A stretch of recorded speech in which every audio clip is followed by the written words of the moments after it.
था। उन्होंने अपने पुत्र को गोद में उठाया और उसकी मासूम आंखों में झांका। यह कंचनपुर का भविष्य था।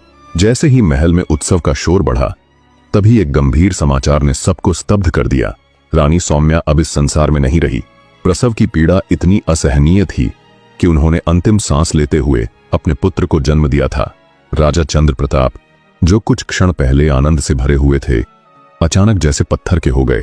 उनके हाथों में नन्हा राजकुमार था, लेकिन उनके जीवन का सबसे अनमोल रत्न, उनकी प्रिय रानी, अब नहीं रही। पूरा महल शोक में डूब गया।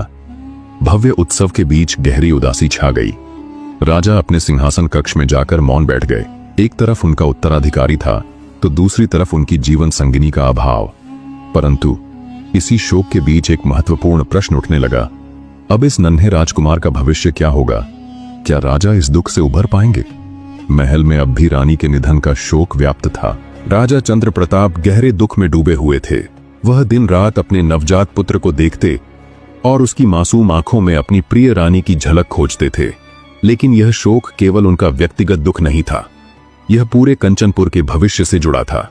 राज्यसभा में एक विशेष बैठक बुलाई गई। कंचनपुर के अनुभवी मंत्रीगण, सेनापति और राजगुरु सभी एकत्र हुए। राजमहल में यह चर्चा का विषय बन गया कि राजा चंद्र प्रताप को अब क्या करना चाहिए।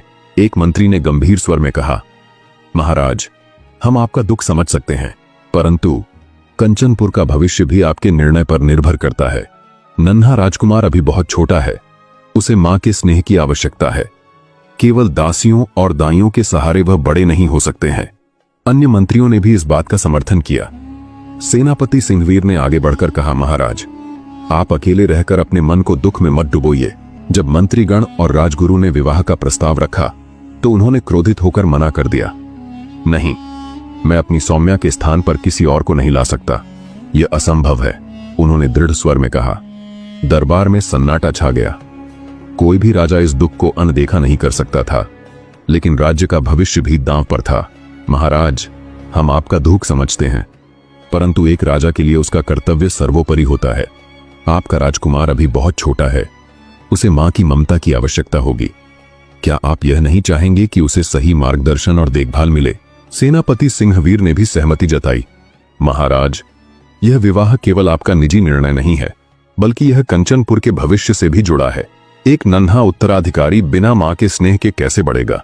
राजगुरु भद्रेश्वर ने गहरी सांस लेते हुए कहा, राजन, क्या आप यह नहीं चाहते कि जब यह नन्हा राजकुमार बड़ा हो तो वह एक मजबूत, नीतिवान और संतुलित राजा बने? उसके लिए एक माता का होना आवश्यक है। राजा चंद्र प्रताप यह सब